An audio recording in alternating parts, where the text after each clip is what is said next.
Thank you very much for the introduction, and I really appreciate the opportunity to be here. And this day actually marks my 10th anniversary of my baseball coaching career. And and it's also my first time presenting at a baseball conference. So I grew up reading baseball stories a long, long time before I started playing. Because my father was a Japanese interpreter, and as a result, most of my stories I've read, grew up with, familiar with are in Japanese. And when I started playing baseball, I was the only woman on the team. I could not identify with a lot of things on my team, with a lot of things with my teammates, except for that one thing, that the love for the game.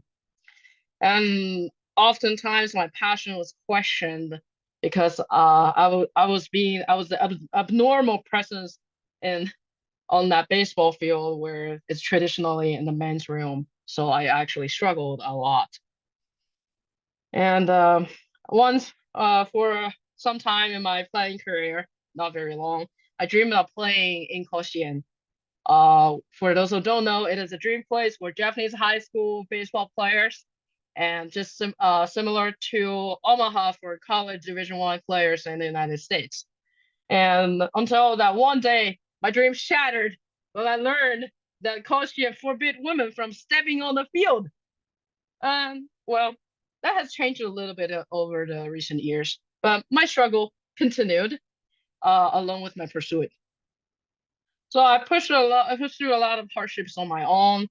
And then at some point in my baseball career, fairly early, I'd say, I began to wonder whether there were other women in baseball. But unfortunately, I didn't have anyone to talk to that really in real life about it. So I turned to the baseball stories that I grew up with for help. And luckily, there I found my relief. And so over the years, I've been paying close attention to Japanese baseball stories with decent portrayal of women characters participating in baseball, like players, coaches, managers, administrators, and so on, as well as works done by women creators, um, writers writers, directors, screenwriters, like character designers, manga artists. There have been some, not too many. Only a couple of them become popular. And here's a list I actually made, uh, and of the works that I know of having a positive portrayal of women characters participating in baseball actively. You can see a fair number of works there, you know. And the bolded ones are done by women creators. There are about half of them. Not too bad, not too bad. And I can through reading all these works, I noticed something that very interesting is that the topics and the portrayal of women participating in baseball and how they even played, how they were seen by the people, have definitely evolved through time. From the early 1972 Song of the Baseball Enthusiasts, when Mizuhara Yuki was depicted as the only woman on the professional baseball team, to later when we have teams of girls playing baseball games against boys, and then in Princess Nine, Casual Baseball Girls, and then we have women authors writing boys stories. And funny thing is, all let's say Battery, Big Windup, Oblivion Battery, all three of them actually turned out to be very popular works. And later there we have women who can compete with other women naturally in in baseball, like in the world of Tamayomi. So, accompanied by the real life changes and improvements for women baseball participants in Japanese society, which we'll talk about later in this presentation as well, we can see the changes in people's life and people's mind and perspectives through these baseball stories over time. And so, when let's look down on the bottom of this list, and when Eko Mikawa's Oblivion Battery, the anime version came out in 2024, and I instantly realized that time has changed when it becomes the most popular baseball anime in Japan almost overnight. that triggered my interest to actually digging into the work that I loved and I really liked to when I was a little girl, trying to find echo with me, and then to see how things have changed through the years and leading to this presentation to the research that I've done here. So let's take a look at the beginning of Japanese women's baseball history. I mean, in Japan, the history of women playing organized the baseball could be dated back to the 1920s in the Taisho period. Roughly about 100 years after baseball was introduced to Japan, there definitely have been other girls playing. I'm sure like people love baseball. Maybe they're just not untold, you know. The Taisho period is a time in Japanese history marked by mass westernization, Japanese civilian lifestyles, and the changes included sports, diet, clothing.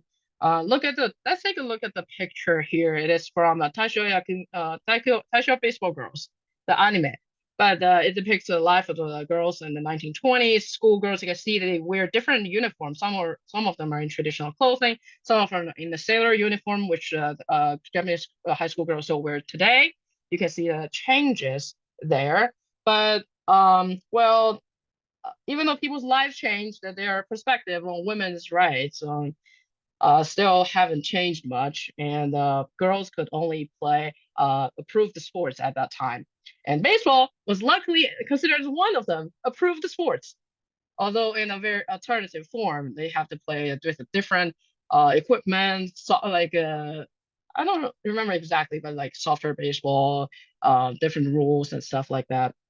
And according to research, there were several schools that had all girls baseball teams, mainly elementary, middle school, and some high school. One high school was ordered to stop the girls from playing baseball and was protested against by some male commentators, saying, "Oh, well, shame on you for not letting girls play baseball."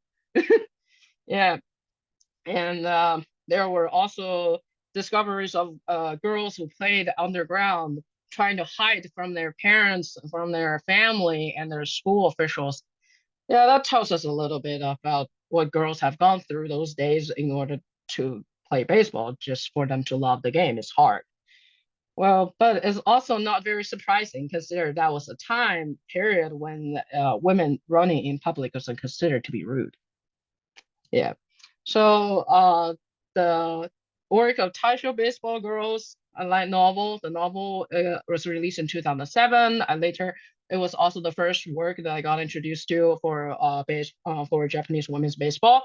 And then going back to these works is just making me wonder, like what has made it so hard for women to play baseball, for women to enjoy baseball? Who are making the rules against women? And to understand this question and realize we must first understand the social organization has oppressed not only Japanese women, but also people around the world. That is patriarchy. Patriarchy refers to the social organization marked by the supremacy of the father in the clan or family, the legal dependence of the wives on the children, and the reckoning of decent inheritance in the male line. Simply saying, it's a society controlled by men at a disproportionately large share of power. And the fathers, the men in power, assign roles to men and women to help continue their role in the society. We're familiar to the concept that gender does not equal to biological sex. And similarly, gender roles are socially and culturally constructed behaviors, expectation, responsibilities, um, often assigned to men and women within a society. It is everywhere. For example, when we see a baby wrapped in a blue blanket, we think that's a boy. And when I see the baby wrapped in the pink blanket, we think it's a girl.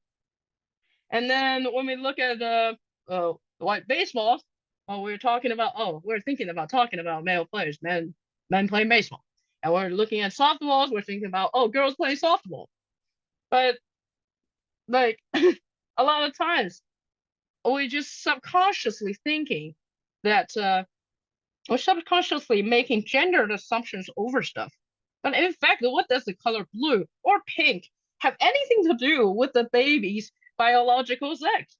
What does yellow or a white ball has anything to do with someone being a man or woman? What does having hair or without hair have anything to do with someone being a man or a woman?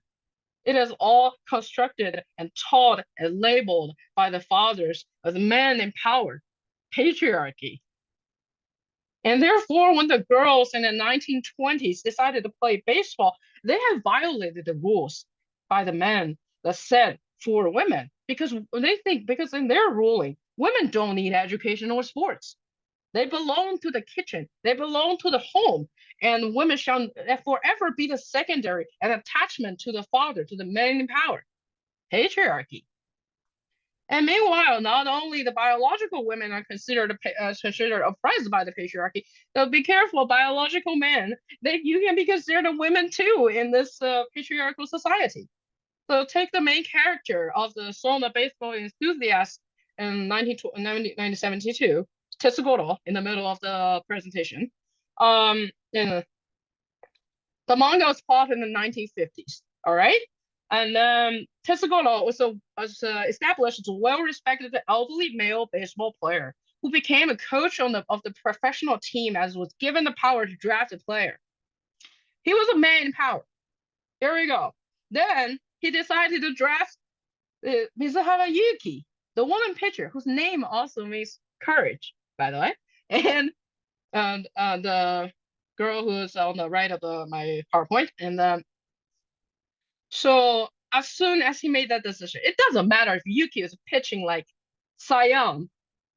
The fact that the Tescola decided to support Yuki, the woman pitcher, has violated the rules set by the men who has long think baseball as a boys club, and therefore they put Tesgolo down and to a journey to prove himself right and to have to seek approval from the men to rejoin their clan. And so that's just like many things. A lot of times, the women have to go through before they can get to where we want to be, where men with the same ability or even sometimes even less can reach easily because just simply because they're men. And in this case, Tetsugoro becomes a woman under the patriarchal ruling. And also in this manga series, there was a gorilla who wanted to play baseball, who was really good at baseball, in fact. And people didn't care how well he played, how he demolished the pitchers in the professional baseball in Japan, how fast he run bases, he run between bases 2 seconds per base. All right, 2 seconds. What kind of human being can do that? And the fathers of Japanese baseball just said, no, how could a gorilla play baseball? Yeah, doesn't that sound familiar somehow? And so let me tell the rest of the gorilla story. So the gorilla went to United States, played in the Major League Baseball, broke all kinds of records, became a huge star, made it to World Series MVP, and then went back to Japan. Of course, the Japanese fathers said, "We're going to change the rule for you," and the gorilla said, "No, I'm too tired of playing professional baseball. I'm done with it." Oh, come on. And in reality, or in these baseball stories, the gorilla stories actually happen all the time. Well, not necessarily that in all cases that we are as good as a gorilla who can make such huge impact in our field, but being out of the ordinary and doing things that are doesn't comply with our assigned gender roles, that's stuff we do all the time. Women in baseball, yeah. And when we're seeking to break through as women in baseball, as people who don't fit the gender roles or don't fit the norm, we like we struggle a lot. The pressure can come from anywhere. Come from the closest people with us, the family, the friend that our best friends, or it can be distant from some stranger, the internet, and or the society in general. A lot of times from within ourselves. But we get turned down a lot over and over again. Sometimes we have to face unfair challenges, pay many additional costs to get close to where we want to be. And looking at these tabs and looking at from a woman's perspective, let's try subbing the baseball out for something else. Engineering, let's say, football, anything that was labeled traditionally for men And then let's flip it over and think about looking at it from a men's perspective. Let's sub in stuff like nursing, figure skating, dancing, and stuff that are supposed to that's traditionally labeled as a women's game. Then you'll find that these are struggles that are not exclusive to Japanese women in the 1920s, but these are universal struggles that we face. All of us are facing from the past to the present and sometime in the future till the end of patriarchy. And so we come to that fear of being discovered playing baseball by our parents or school officials loving something we are not supposed to. The fear in the world, the fear that the world may turn against us because we love that one thing. The fear of being disapproved, the fear of being turned down. So many fears, but there then rises the voices of the women saying, "We'll keep playing." Had I never done this research, I would never have known that Taisho Baseball Girls was based on real events in the 1920s. I may have never known the existence of women's professional baseball league in the 1950s in reality outside of Tetsuwan Girl.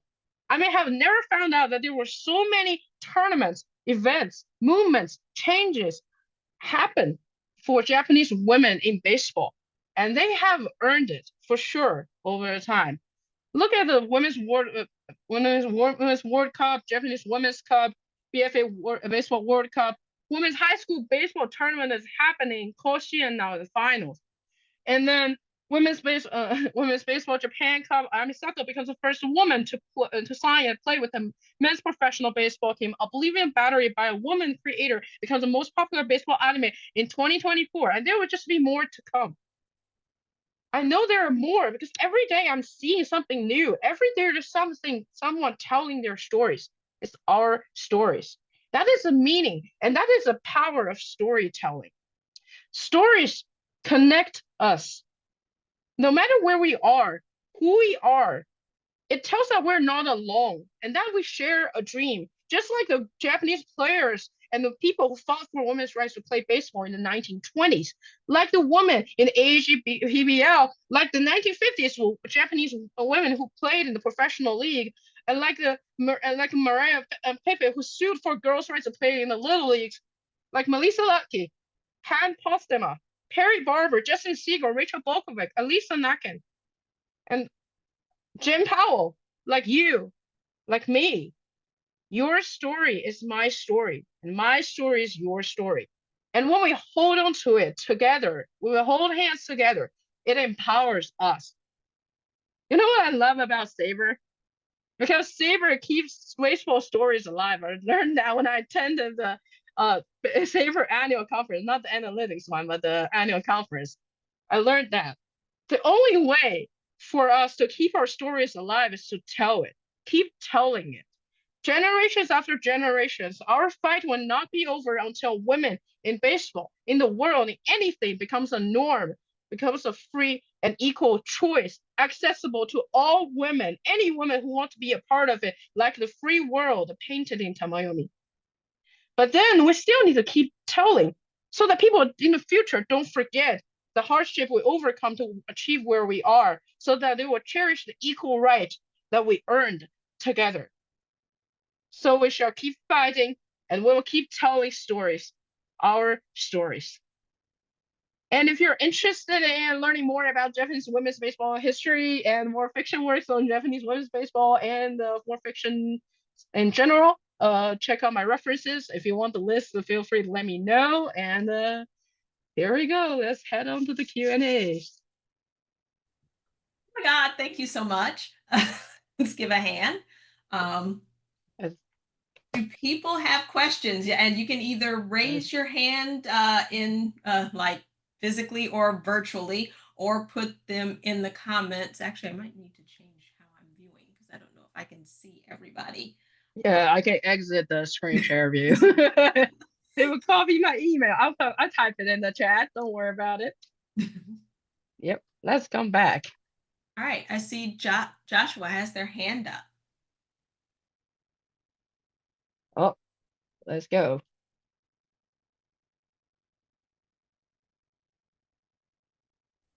How about now? Oh, there you go. I was gonna say call me Josh, please, but if I don't say that and you can't hear me, then you don't know what to call me.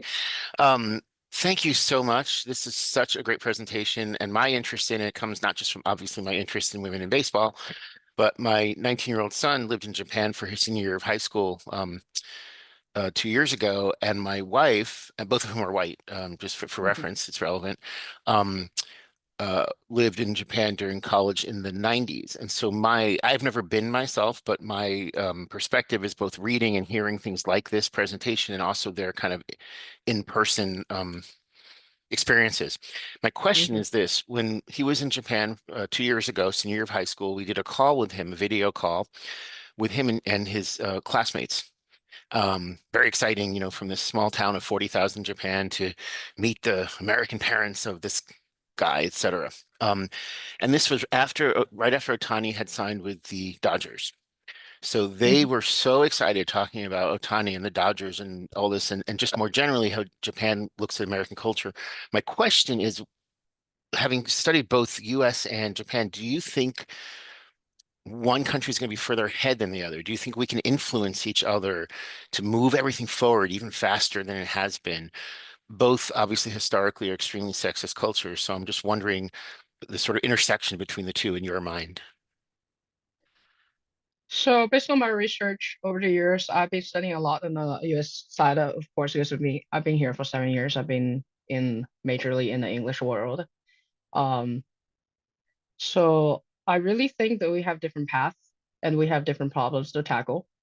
But um, with the spreading information and with how we're connecting with each other, definitely we have opportunities to move things forward in a better way together than how we are doing it separately before. But it is still something that we need to deal with individually as countries, and because we have our own problems coming from like historical standpoint and from a history standpoint. So there are definitely things we can do together, but it will eventually come down to our own culture and to for us to figure out a way that fits our culture to how to move forward from there. There are a couple of questions in the chat. Marlene wanted to know if the books that you referenced in your presentation are available in English. Yes, actually, some of the works are in English. I gave the English titles, but some of the newer works like Oblivion Battery, a couple of works are in English, but a lot of them, the older ones, are not, unfortunately. So maybe we can find a chance to translate them over. We'll see. Yeah. We'll need to work on that. Uh, Emily asked, so there was a video that went viral a couple years ago of Ichiro pitching to a high school girls team in the Tokyo Dome. What is the scale of participation in girls baseball at the high school level in Japan now, and how much has that changed in recent years? Yeah, so the high school girls tournament is actually getting larger, and it's awesome. And then I think in 2021 they started playing their finals in the Koshien, where women was forbidden to step on before. So that was a huge improvement, and I can only see it getting better from there. Also, there have been girls appointed to be captains of boys team as well, although they can't play on the field, or they still can't step on the field when boys are playing. So we definitely have some homework to do, and so have some more work to do in Japanese women's baseball, promoting the equal rights for women. But yeah, Japanese girls baseball at high school level is definitely getting better. And I think this is more a question for Leslie. How soon before will this recording be available because people want to relive it? I'm not sure the exact time frame, but it will be fairly quick. It'll show up on first the SABR YouTubes, and then we'll link it to the IWBC as well. But should be fairly quick, but I don't know the exact. Okay, and Sherry, I think if I'm pronouncing that wrong, please let me know. Says from their understanding, there are more girls and women playing baseball in Japan that are playing softball. They can't confirm the numbers, but the growth has been explosive through a structured approach to build programs at all level. And so we're assuming that means there is active support for women and girls playing baseball, at least regionally, if that is in fact the case, Yeah. that more girls and women are playing baseball than softball. Yeah, I definitely need to dig more into that. I haven't looked into the exact numbers and research over that, but I can take a look later. And lastly, so you had a quote in your talk, baseball is a war game, women have no place in it. It was in kind of the slides. Can you Yeah. say a little more about that? Good. Someone noticed that. It's from the manga Tetsuwan Girl, and so it has been like so. In that, given the context in that manga, it was like a group of men. They were gathering together. They talked about baseball as something like reflect the Japanese samurai stuff, and to be like, oh, baseball is like war, where you're hitting the baseball, you're like killing and stuff like that, and women have no place, that the women are too weak. Basically, that's the context in that. If you're interested in that, feel free to check out the manga Tetsuwan Girl. I believe it's in English, but it's a little hard to find. And that's the context that's given. That's the one of the lines that I took from the manga. Well, thank you so much. That was a wonderful presentation. Let's give another hand. Thank you.